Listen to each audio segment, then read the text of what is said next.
الله عليه وسلم وعلى آله وصحبه اجمعین، اما بعد. برادران عزیز، خواهران محترم،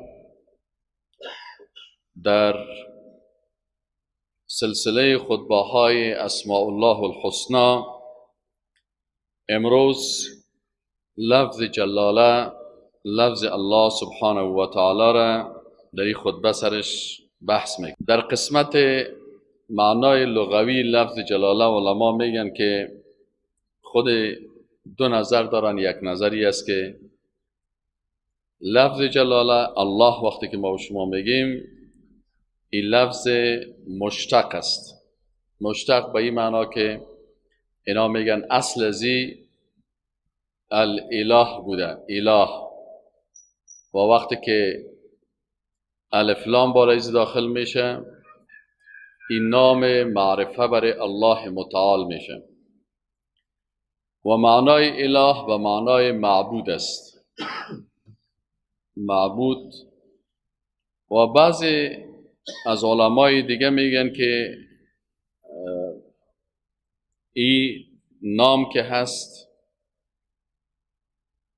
صاحب قاموس محیط میگه که اصحها انه علم غیر مشتق، بگه این نام است مثل دیگه نام ها واره و اشتقاق نشده. بناء انه علم للذات، این نام است برای ذات خالق متعال.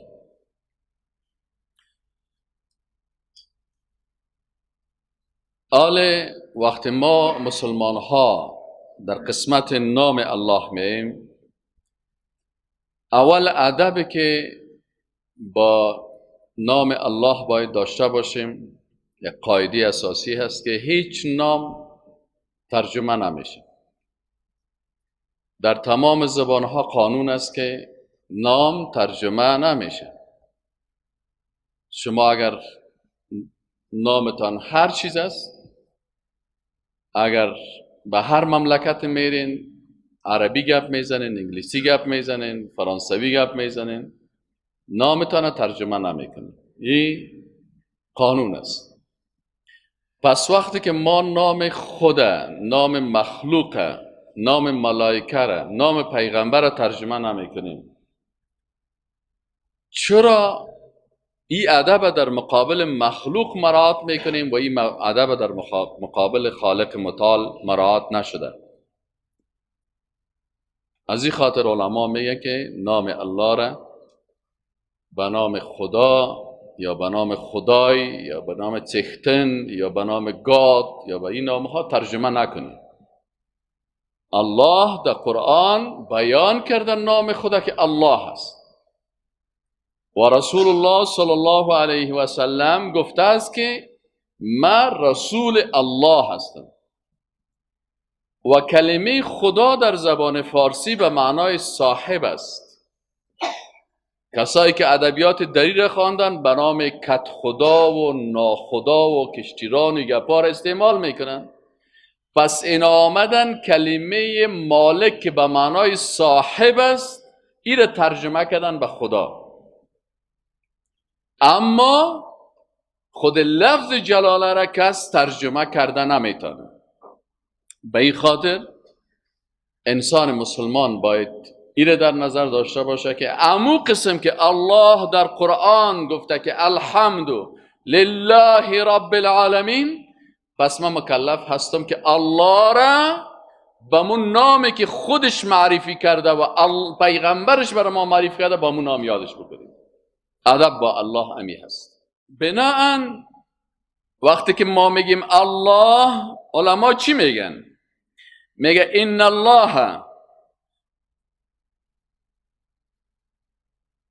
الله اسم لرب العالمین.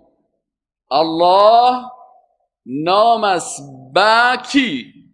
با کسی که ذاتی که رب العالمین است، خالق السماوات والارض، خالق آسمان ها و زمین است. یحیی و یمیت و هو رب کل شیء و ملیکه، پروردگار همه و مالک همه هست الله. دوم، الله نام است بر معبود به حق. چرا؟ وقت ما کلمه میخوانیم که لا اله، نیست هیچ معبودی به حق که مستحق باشه که ذات از او عبادت شوه و شریعت از او اطاعت شوه الا الله، بغیر از الله. پس تمام معبودای دیگی که هست اونا معبودای باطل هستن.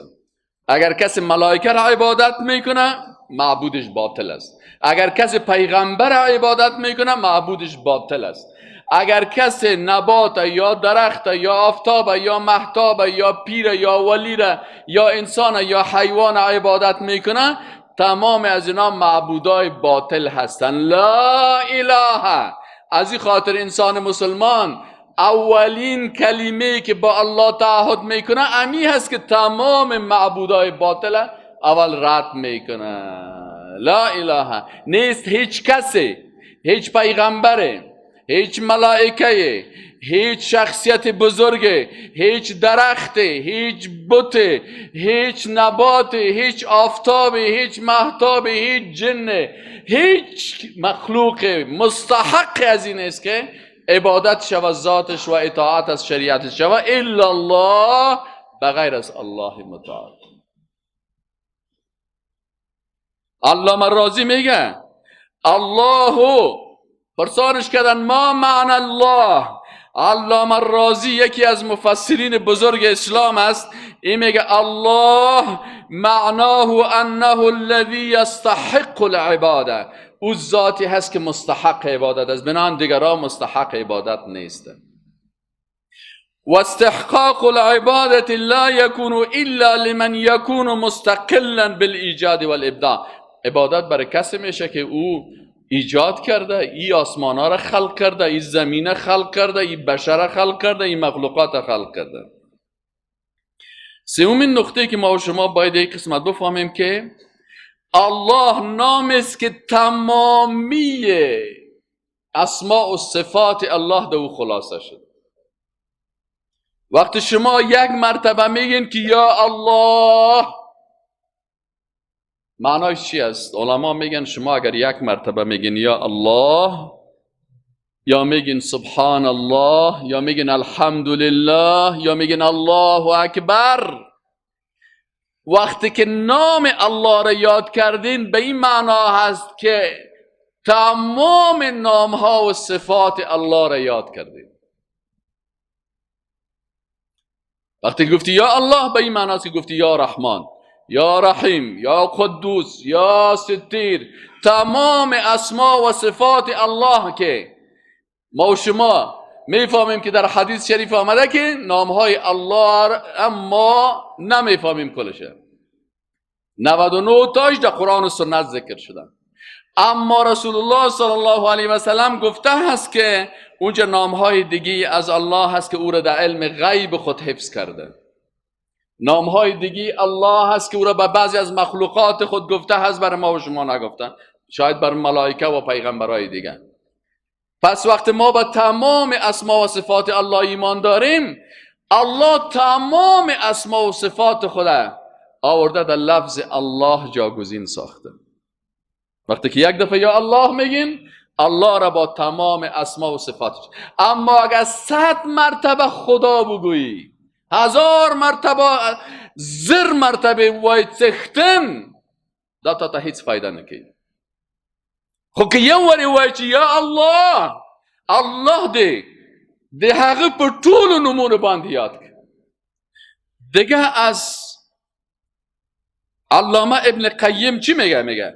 اسم الله دال على جميع الاسماء الحسنى والصفات العليا. لفظ جلاله، لفظ الله که اسم میگه، علامه ابن قیم جوزی میگه رحمه الله، میگه این دلالت میکنه به تمام اسماء الحسنى الله و به تمام صفات عالی الله. سعی کنین الله به اساس رحمت خود، بسیاری کسا میگه من بیسواد هستم، من علمیت ندارم، من زیاد نامای الله را کلش نمیفهمم. برش گفته میشه که اگر تو یک مرتبه به اساس رحمتش شاید علما بتونه کل نامهای الله را ذکر بکنه و تو نتانی کل اسمای الله را ذکر بکنی، الله متعال به اساس رحمت خود دم یک نام خود تمام اسما و صفات خود جاگزین کرد تا تو انسانی که علمیت بیشتر نداری از تمام الله را با تمام اسما و صفاتش یاد بکنی. رحمت الله است. پس بسیاری کسا تغییرش میده، نمیفهمه و این اشتباه هست و غلطی هست و انسانی که عقیده رو درست میفهمه.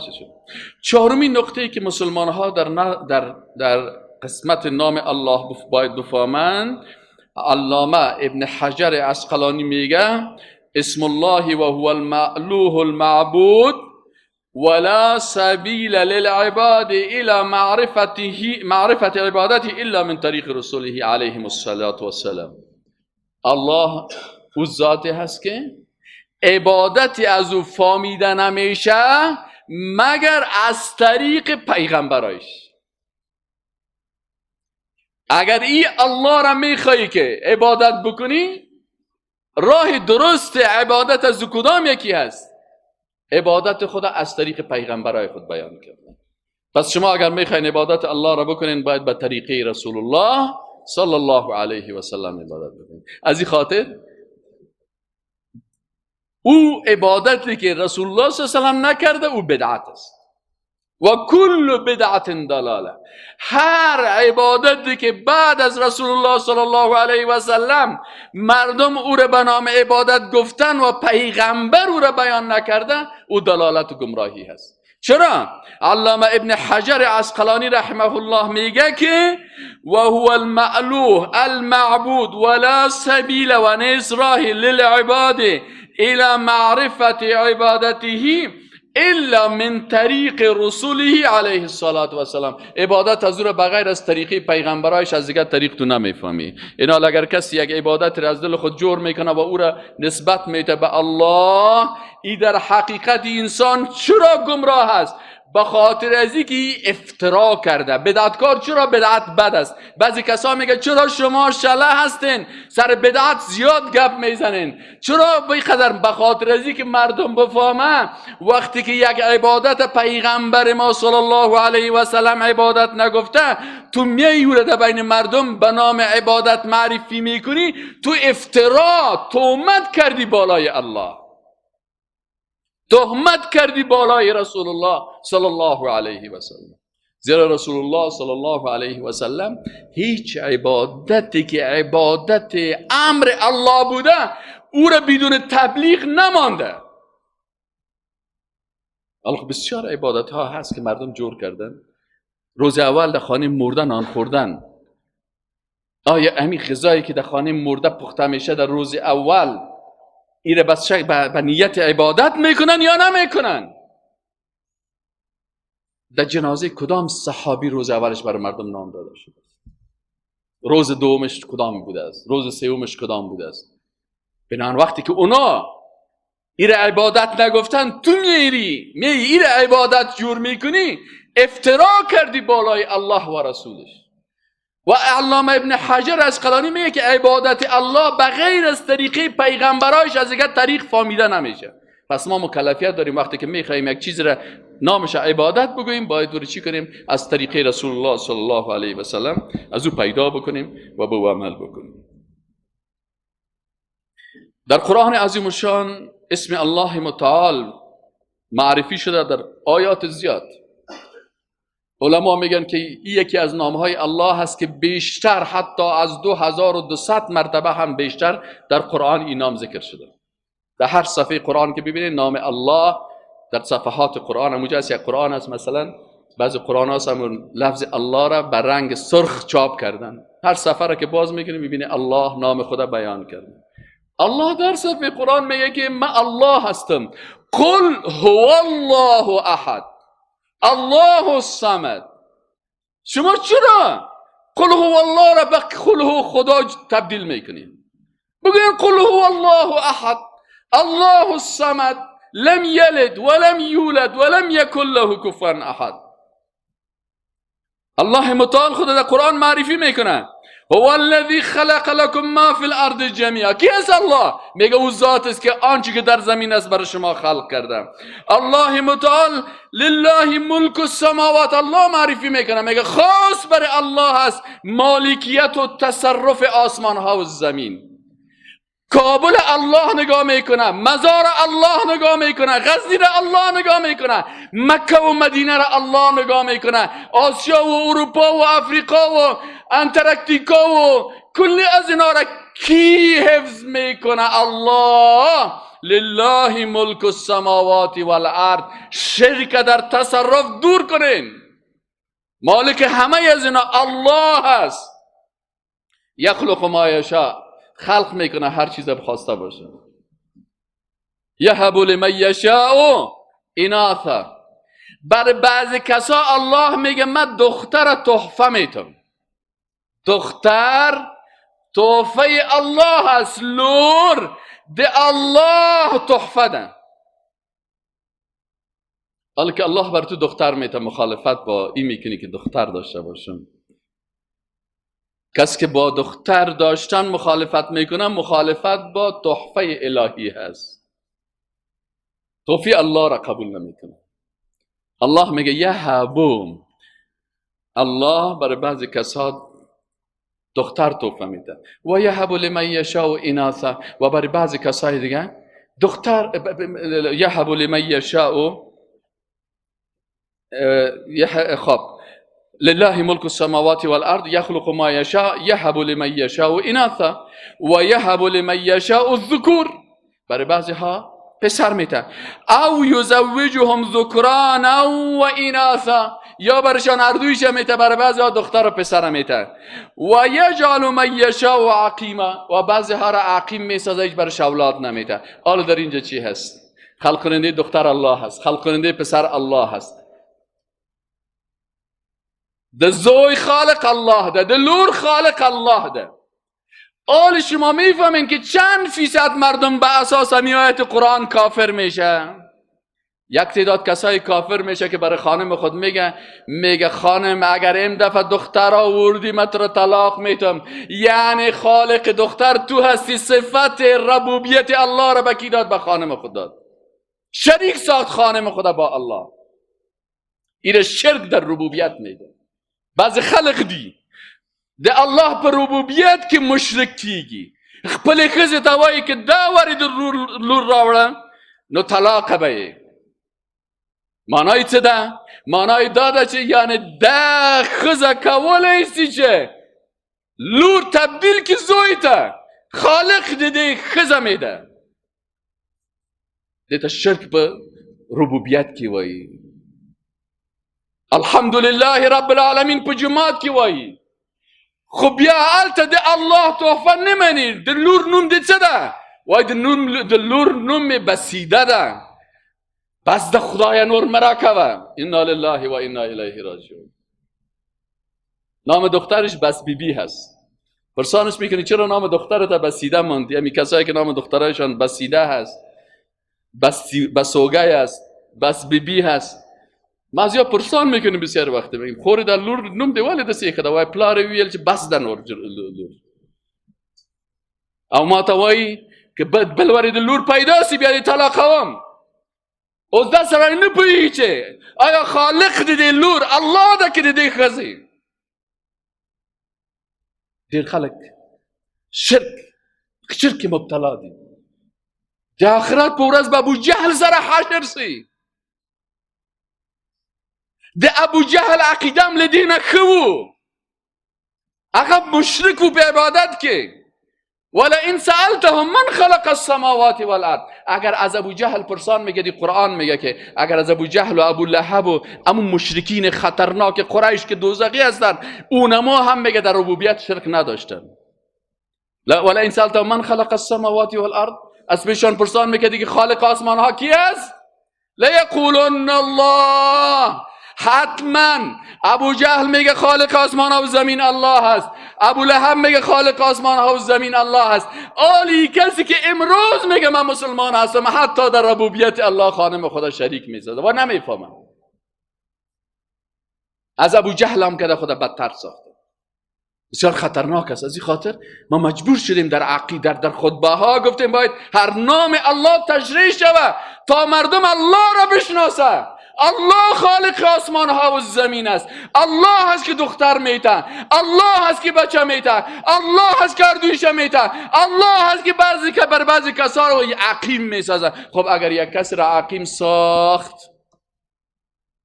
آیا تو برش دختر و بچه داده میتونی؟ چقدر مردم خود صفت ربوبیت الله را به خود میگیره، برش میگه که بیا که من برات یک دودی بتم که اگر عقیم هستی بچه پیدا بکنی. آیا شرک نیست؟ آیا این شرک نیست؟ اگر مریض است تکلیف داره بره پیش دکتر. در عالم اسباب اگر خانم مریض است اولاد نمیشه، دکتر برش میگه که والا این مشکل داره، از نگاه طبی چیز میشه. اما وقتی که دکتر جواب داد گفت برادر تو عقیم هستی، خانی تو اولاد نمیشه، بچه نمیشه، دختر نمیشه، حالی این نفر دیگه که میخیزه العیاذ بالله سر خالق متعال امر میکنه که او خالق توی عقیم ساختی، به امر من بر از این بچه بده و دختر بده. همین مانا را میته نمیته. از همین خاطر بسیاری از فالبینای تعویذگر جادوگر به شرک و کفر مبتلا هستن و نمیفهمن. و چون مسئله پیسه و عایدات است باز حق قبول نمیکنه. باز که برش حق هم بگویی در جیبش مشکل پیدا میشه. چرا؟ بسیاری کسا در شرک به خاطر چی مبتلا است؟ به خاطر پیسه. وقتی که رسول الله صلی الله علیه و آله آمد برای مردم میگفت که قولوا لا اله الا الله تفلحوا، بگوین او مردم لا اله الا الله شما کامیاب میشین. چرا ابو جهل و ابو لهب و امیه بن خلف و رهبرای قریش آمدن امراض مخالفت کردن؟ اینها گفتن که او برادر ما 360 بت جور کردیم، 360 بت بر از اونها 360 بلند منزل بود، زیر پایش از این بت ها مردم شتر می آوردن، گاو می آوردن، گوسفند می آوردن، توت می آوردن، تلخان می آوردن، کشمش می آوردن، ممیزی ورته را آورد، مالونه به ورته را آورد. البته علال اول یار وقتی که علال میکرد آل گفت اگر ما بگویم لا اله یعنی این 360 بت باید شکسته شود. گفت دکانای ما را خراب میکنه، تجارت ما را خراب میکنه. صندوقا را مانده بودن، صندوقا پر میشد از پیسه. باز نفرای ابو جهل و ابو لهب میرفت از او پیسه و از او پول و او شترا و گوسفندا را میورد ارشو به نام شتر کباب به نام بت کباب میخورد. امروز خب بسیاری کسا به خاطر چی ضد شرک قبول نمیکنن؟ به خاطر که پیسهش از چی تغذیه میشن، تجارت در دین میکنن، صندوقاش خالی میشه، عایداتش از بین میره. از این خاطر میگه که عرب ها یک مثل میگن که ما و شما میگیم که از اون جویی که او رفته باز میره. و رسول الله صلی الله علیه و سلم گفت اون مرض هایی که یهود و نصارا اونا مبتلا بودن شما هم مبتلا میشین. و بسیاری کسا مبتلا هستن الله را نمیشناسن. از این خاطر باید بفهمین. و کسایی که پیش از اینا میرن و بر از این میگن که تو برای من دودی بده، تو برای من تعویذ بده که دختر من بچه شوه، یا مثلا من عقیم است و مولاددار شوم، یا آیت قرآن بی خبر است و میره پیش از او طاغوتی که ادعای ربوبیت میکنه او را تایید میکنه، اقرار به زبان میکنه و تصدیق به قلب میکنه. از این خاطر رسول الله صلی الله علیه و سلم میگه که اگر یک کسی پیشی مردمای کاهن و فالبین و ترا میره و بر گپای از کاهن قبول میکنه، میگه ای کافر شده با آنچه که بالای رسول الله صلی الله علیه و سلم نازل شده است. کافر شده. حالا مردم پیش اون دو میره تعویذ میگیره. اون دو در تعویذش چی نشون میکنه؟ اون دو در تعویذش نشون میکنه که من اینی مسلمانه کت خانمش به بگوان سپردم. تعویذ چی معنی؟ پناه دادن است.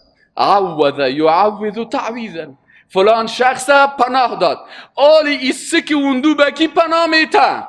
وقتی که تعویذش باز میکنی خطش خوانده نمیشه. خب اگر محکمش بگی خطت بخوان، میگه من اینمی مسلمانه بر رام پناه دادم، با بت پناه دادم. چرا عقیده از بت پرستی هست. با بابانانه کی را پناه دادم. یک کتاب است درباره تعویذات نوشته است 100 نام شیطانی، 100 دانه نام ابلیس است. میگید 100 نام ابلیس تعویض کو بسته کو بگو در گردنت پرت. شما تصور بکنید یک نفر که به 100 نام ابلیس پناه میبره مسلمان میمانه، عقیدش درست میمانه. این خطر از کسایی که الله را نمیشناسن. پس انسان مسلمان میفهمه که الله خالق خدا معرفی کرده، خالق آسمان ها الله هست، حفظ کننده آسمان ها و زمین. الله متعال میگه که ان الله یمسک السماوات والارض ان تزولا. الله هست که حفظ میکنه آسمان ها و زمینه از اینکه اینا زائل شون، از بین برن. و الله میگه ولا ان زالتا، و اگر اینا از بین بره این امسکهما، هیچ کسی اینا را گرفته نمیتونه من احد، از هیچ اشخاص، من بعده، بعد از الله، انه کان حلیما غفورا. الله هست که حلیم و غفور است. شما الله را بشناسید. مالک آسمان، مالک و صاحب عالم هستی کی است؟ ولله ملک السماوات والارض و ما بینهما یخلق ما یشاء والله علی کل شیء قدیر. الله کی است؟ الله کسی است که امرش بدون ضرورت به وسایل تنفیذ میشه. الله متعال میگه انما امره اذا اراد. الله ذات است که وقت اراده یک امر میکنه ان یقول له کن فیکون. چرا فلاسفه بسیاریشان کافر میشن؟ به خاطر از اینکه میگه اول مرغ پیدا شده بود یا تخم پیدا شده بود. او دوست الله، الله وقتی که امر کرد آدم گفت که خلق شو، خلق شد. عیسی علیه السلام گفت خلق شو بدون پدر، خلق شد. موجودات زمین و آسمان گفت که خلق شد، خلق شدن. چرا؟ اذا اراد شیئا ان یقول له کن فیکون. الله را بشناس. الله مثل موتور نیست که وقتی ما میز میسازیم به چوب ضرورت داریم، به درخت ضرورت داریم. نجار به چوب ضرورت داره، گلکار به خاک ضرورت داره، به خش ضرورت داره. اما وقتی که الله خلق میکنه، الله به این چیزا و اسباب دنیایی که ما و تو در عالم اسباب زندگی میکنیم نیاز نداره. ما فوق اسباب است، خالق اسباب است. اذا اراد شیئا ان یقول له کن فیکون. روزی دهنده کی هست؟ الله میگه که والله، الله ذات است که یرزق من یشاء بغیر حساب. هر کس بخواه بدون حساب رزق میده. تو در روزیش حیران میمانی. یک روز فکر بکن. انسان اگر یک روز فکر بکنه، اکثر این کافرها چرا به تکلیف هستند؟ چرا جنگ میکنن؟ چرا استعمار است؟ به خاطر از اینا که اینا صفت رزاق الله را نمیشناسن. گفتن زمینای ما خلاص میشه، چطور کنیم باز نفر زیاد شه، بیاین برین افغانستان رو بگیریم، باز زمینای از اینا باز ما بر خود خانه جور کنیم. اما نمیفهمیدن که الله رزاق است. غم روزی مخور، بر هم مزن اوراق دفتر را که الله پر کند پیش از طفل پستان مادر را. کسایی که طفل دارن میبینن که الله هنوز طفلش تولد نشده، لکن در بطن مادرش الله شیر خلق کرده. یرزق من یشاء. پرنده ها را در زمستان اگر فکر موضوع باشه باید کل گنجشکا بمره، کل موسیچا باید بمره، به خاطر از اینکه 3-4 ماه برف است. رزق خود از کجا میکنه؟ الله یرزق من یشاء. الله یرزق من یشاء. یک عالم است میگه من در صفت رزاق الله تحقیق میکردم. یرزق من یشاء، یرزق من یشاء. میگه رفتم در یک جای سر بحر سیل کردم، در سر بحر یک پرندگک است آب بازی کرده نمیتونه. کالی بعض پرنداز شنا میکنند از بحر، ماهی میگیرن میخورن، آلی خود بحر هم شنا کرده نمیتونه. و ای جای در خشکام نمیره، دمی سر بحر زندگی ازی هست. ای چی میخورن؟ میگه یک تا نولک داشت، در سر نولش یک شاخک بالا بود، یک شاخک پایان بود. میگه من ایران بودم که این شاخکا برای چی هست؟ اگه به دست ما باشه من این شاخکا را قیچی میکنم، به نظرم یک چیز اضافی هست. اما رزق قضیه میگه من نفهمیدم است. هر قدر عقل، ساینس، تکنولوژی، کل چیز هیچ برای من جواب دادن نتونست. بالاخره مجبور شدم کمره نصب کردم که تا پیدا کنم این کمره کی چی میکنه. گفت یک هفته که کمره ها را نصب کردم، دیدم در کمره برام نشان داد که این مرغک نهنگ وقتی که یک چیز را میخوره در بین بحر دهان خود باز میکنه، تنفس میکنه. این مرغک در دهان نهنگ میشینه، از میقات دنداناش گوشتکای خرد خورده میخوره. و تا وقتی که شیشته میدی تا شاخکا نهنگ اجازه نمیده که دان خدا بسته بکنه. اونجا میگه ما فهمیدم که حقیقتا الله یرزق من یشاء بغیر حساب. الله خب بسیاری مردم ها یک وقت ما که خورد بده من میریش سفید است سنگ شکنا بود، خانه ما در بغل کو بود. اما سنگکن هم دعوتگر توحید بود. معلم که در صنف هم میرفت دعوتگر توحید بود. انجینیر هم دعوتگر توحید بود. حقوقدان هم دعوتگر توحید بود. خورد بریم یک سنگکش ما میگفتیم سنگ شکن میگن چی میگن سنگارا در بغل کو مشکستانده. من را گفت بچیم تو بیا اینجا. گفتم چی است کاکا؟ گفت سعی کن رزق الله را. وقتی که سنگ شکستانده بود در بین سنگ بسیار کلان کو سنگ کت مارتول که میزنه سنگ دو توتا میشه. در بین از یک دانه چی است کرمک است، در دانه کرمک همونجا یک دانه برگ است. گفت بی بچیم الله یرزق من یشاء بغیر حساب. از الله را بشناس. اجابت کننده دعا الله است. الله را بشناس. الله میگه که ادعونی، او مردم دست دعا را فقط به بارگاه ما بلند کنید. استجب لکم انا استجب لکم. استادای نحو بر ما میگفتن الله بسیاری کسان نحو میفهمه، صرف میفهمه، اما در قرآن او را تطبیق کرده نمیتونه. صرف بخوان، الصرف فی خدمت العقیده. استاد برای ما میگفت که بچیم نحو میخوانی، صرف میخوانی، بلاغت میخوانی، این به خاطر ازی است که تو قرآن درست بخوانی، این را تطبیق کنی در فهم قرآن. چه قسم؟ گفت الله میگه ادعو فعل امر است، یعنی دست دعا را بلند کنی یا المتکلم. الله میگه که دست دعا را فقط به بارگاه ما بلند کنین. استاد اینجا یا چرا یای متکلم آمده؟ گفت بچیم این به خاطر از یای متکلم آمده که در جایی که الله وحدانیت خدا بیان میکنه صیغه مفرد ذکر میکنه. هو الله احد، هو ضمیر مفرد. اما در جایی که الله عظمت خدا بیان میکنه، کبریای خدا بیان میکنه، قدرت خدا بیان میکنه، باز اونجا میگه که انا نحن نزلنا الذکر و انا له لحافظون. اینجا الله میگه که ما این قرآن نازل کردیم. چرا؟ اسلوب جمع است. یک شاگرد صنف اعتراض میکنه چرا الله اینجا ضمیر جمع را استعمال کرده.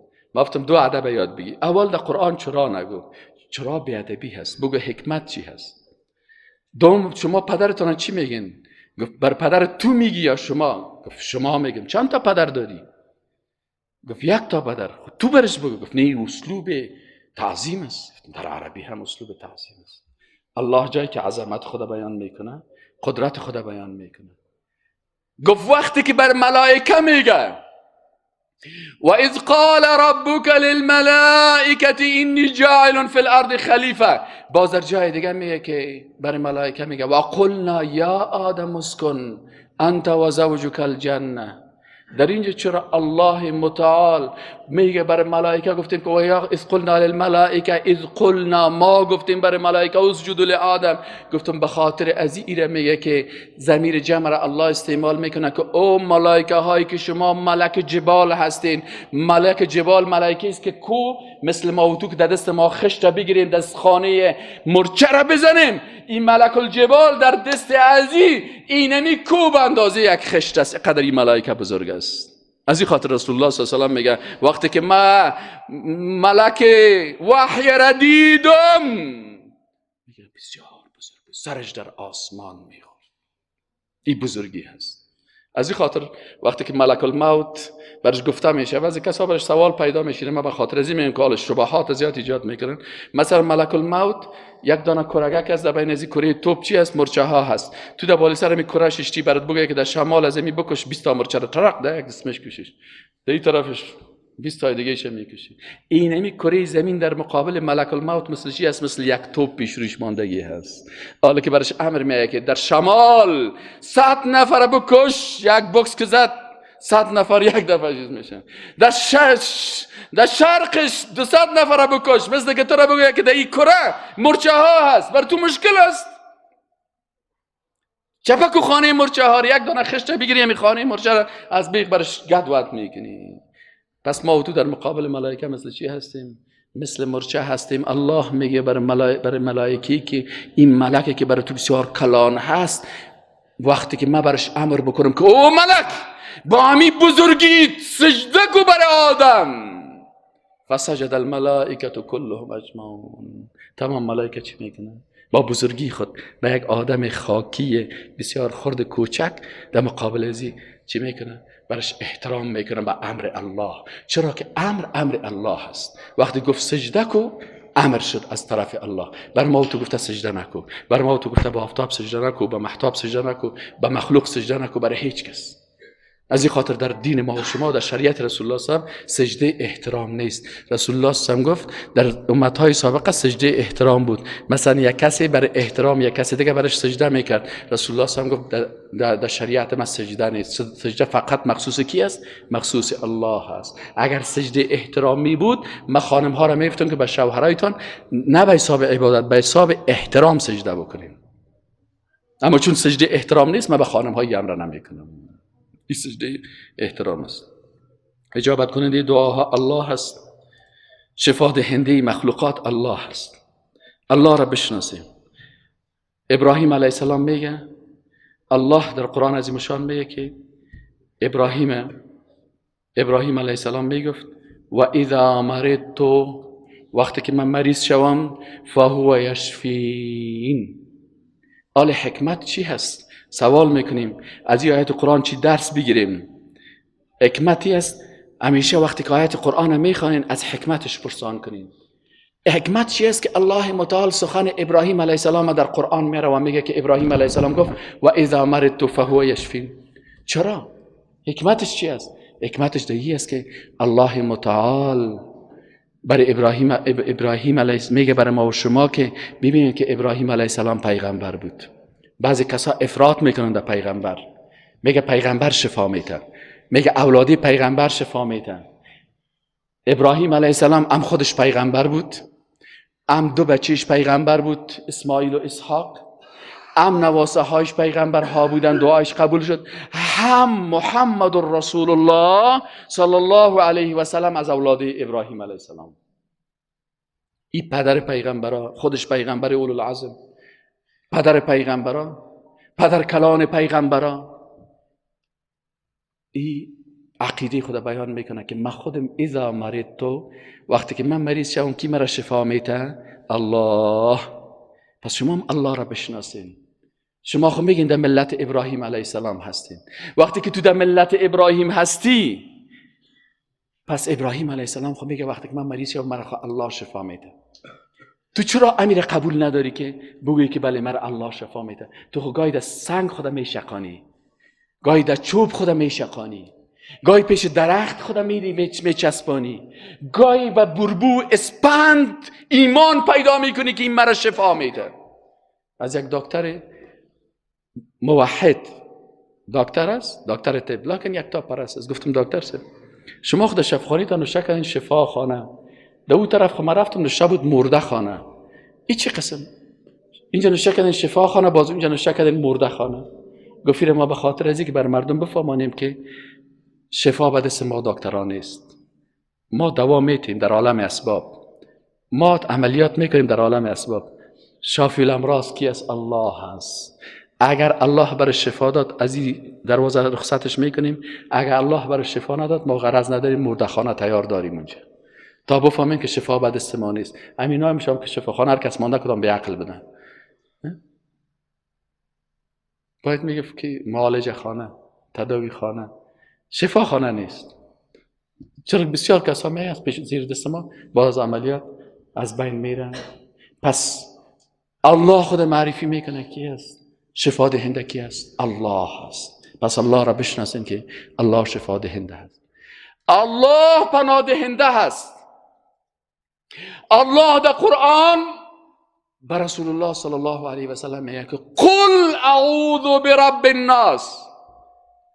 سوال پیدا میشه حکمت چی است که الله بر رسول الله صلی الله علیه و سلم امر میکنه؟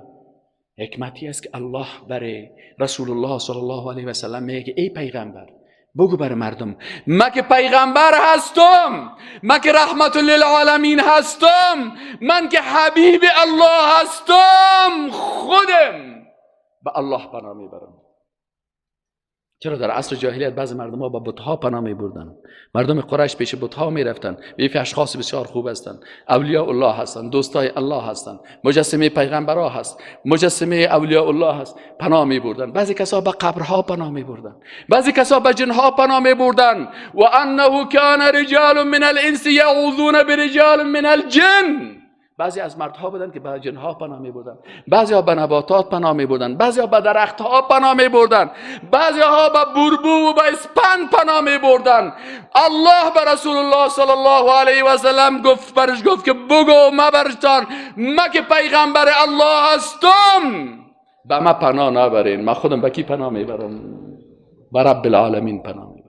و ما قدر الله حق قدره. الله میگه بسیاری کسا هستن که الله را امو قسم که حقش است که قدردانی شو نمیکنه. از این خاطر انسان مسلمان سعی و تلاش میکنه که الله را به شکل حقیقی بشناسه، صفات الله را بشناسه. و امو قسم که الله خدا معرفی کرده که شافی الامراض است، اجابت کننده دعا هست. پس کسی که فهمید که شفا دهنده الله هست، شفا را از مخلوق نمیخواد، اجابت کننده دعا الله هست. حتی در قبر رسول الله صلی الله علیه و سلم روی خدا به طرف قبله دور میته، به طرف الله، و پشت خدا به طرف قبر رسول الله صلی الله علیه و سلم دور میته.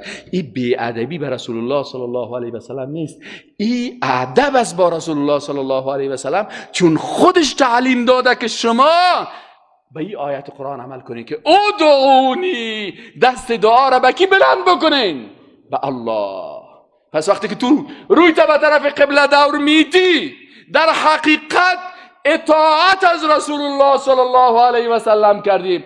از این خاطر الله برش میگه که ای پیغمبر بگو بر مردم که ان کنتم تحبون الله، اگر شما الله را دوست دارین فتبعونی، از من متابعت بکنین، یحببکم الله، تا که الله شما را دوست داشته باشه.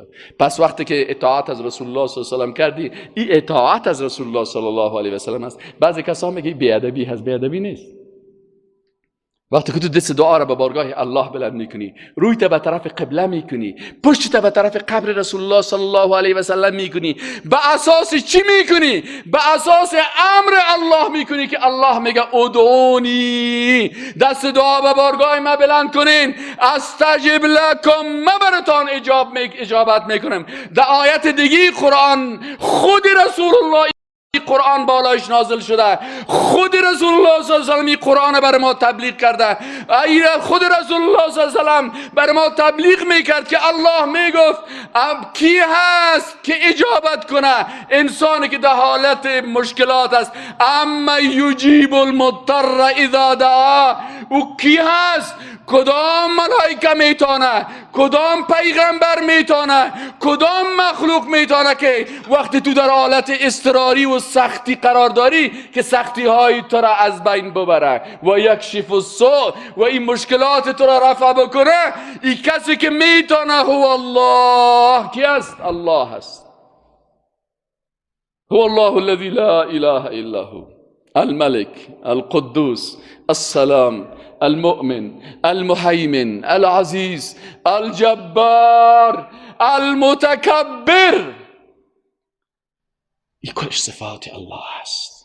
پس باید الله را به می شکل بشناسیم که الله در قرآن بر ما خدا معرفی کرده و رسول الله صلی الله علیه و سلم در سنت هایش بر ما معرفی کرده. اقول قولی هذا و استغفر الله لی و لکم فاستغفروه انه هو